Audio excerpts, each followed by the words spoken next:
Game Center.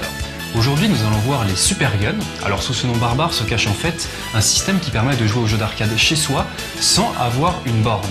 C'est donc très pratique et ça permet notamment de se lancer, de faire ses premiers pas dans l'arcade. Je vous propose de regarder ça tout de suite. Pouvoir jouer aux jeux d'arcade chez soi, c'est le rêve de nombreux joueurs. Cependant, l'encombrement ainsi que le prix conséquent d'une borne peuvent vite se révéler dissuasifs. Il faut alors se tourner vers les systèmes d'arcade domestiques, les Super Guns. Les Super Guns sont des interfaces qui permettent de brancher des PCB et d'y jouer sur un téléviseur classique. On tient là la machine rêvée pour jouer à des jeux d'arcade chez soi sans avoir besoin de négocier avec sa compagne pour amener une borne dans le salon. Ou bien tout simplement pour débuter dans l'arcade sans trop se ruiner. Il existe de nombreux Super Guns pouvant prendre diverses formes. Pour comprendre à quoi correspond un Super Gun, nous allons tout d'abord nous attarder sur un des modèles les plus haut de gamme, le Blast City de Sega. Ce Super Gun dispose d'un véritable panel de bornes Blast City équipé avec des sticks et boutons de marque Sanwa. L'avantage principal est de pouvoir remplacer le panel directement par tout autre type de panel Sega et de changer les sticks et boutons très facilement.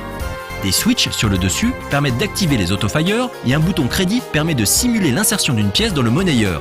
Au niveau de la connectique audio-vidéo, les Super Guns ont au minimum une sortie Péritel. Les plus évolués peuvent être également dotés de prises composite et S-Vidéo. Et il faut évidemment un peigne JAMA pour pouvoir relier la PCB du jeu au Super Gun. Pour ce faire, un câblage spécifique se branche sur le côté et il est possible via quelques soudures supplémentaires de rajouter un kick harness. Jetons maintenant un œil à l'intérieur de ce Super Gun. Tout comme l'intérieur d'une borne, c'est relativement vide car il n'y a pas de hardware. On remarque tout d'abord l'alimentation au centre, qui fournit du 5 et 12 volts pour faire tourner les jeux. Il est possible de régler l'intensité directement de l'extérieur, un confort appréciable.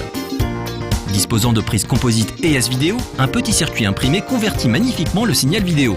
Enfin, ce modèle dispose même de haut-parleurs intégrés fixés au fond du caisson. Le Super Gun étant surélevé par des patins, on entend très bien le son provenant du dessous. D'autres Super Guns proposant un panel de joueurs existent. Le Vega Junior, le Vega 9000DX, le Raijin et le Panatwin qui dispose notamment d'un panel pour les jeux de Mahjong. Le AV7000 est un Super Gun un peu moins encombrant mais nécessitant un stick externe. Et pour ceux qui n'ont vraiment pas de place, les Super Guns peuvent être réduits au strict minimum.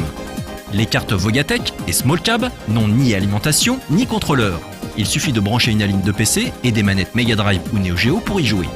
Enfin, les nostalgiques pourront remonter dans le temps avec de vieux modèles tels que le AV Combo ou le Kix 91, mais ils sont assez difficiles à trouver de nos jours.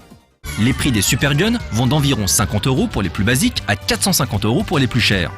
C'est un investissement moins important que d'acheter une borne, mais les bricoleurs pourront réaliser de sacrées économies en le fabriquant eux-mêmes. Si vous gérez un minimum la soudure, vous pouvez vous lancer dans la création de votre propre Super Gun. Des tutoriaux sur le net seront là pour vous aider. Comptez entre 50 et 150 € de matières premières. Tout dépend des options que vous voulez mettre.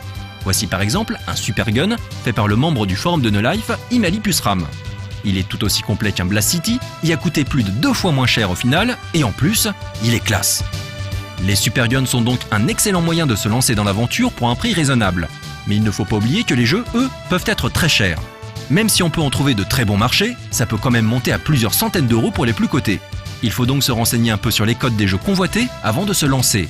Ensuite, pour profiter d'une qualité d'image maximale, il est recommandé de brancher les Super Guns en RGB via une Péritel sur un écran cathodique. Le résultat sur un écran plat étant mitigé, pour ne pas dire catastrophique. Ne jetez donc surtout pas vos anciens écrans, si vous possédez encore un CRT qui accepte le 60 Hz, c'est l'occasion de s'en servir. Enfin, dernier petit détail, si un de vos jeux se joue en tâté, c'est-à-dire avec un écran vertical, il faudra tourner votre télé sur le flanc, ce qui selon la taille et le poids du moniteur peut se révéler difficile. Ces petits bijoux ne sont malheureusement vendus que dans quelques boutiques très spécialisées au Japon. Si vous désirez en faire l'acquisition, il faudra chercher sur le net. On en trouve sur quelques sites ou bien en occasion dans les sections vente des forums arcade ainsi que sur les sites d'enchères. Voilà, j'ai moi-même commencé avec un Super Gun, ce qui permet de jouer avec les PCB originales, la magie de brancher véritablement le jeu original sur sa télé, c'est vraiment génial. Et pour ceux qui voudraient passer à la vitesse supérieure, dans la prochaine émission, nous verrons comment acheter une borne. Sur ce, à la prochaine.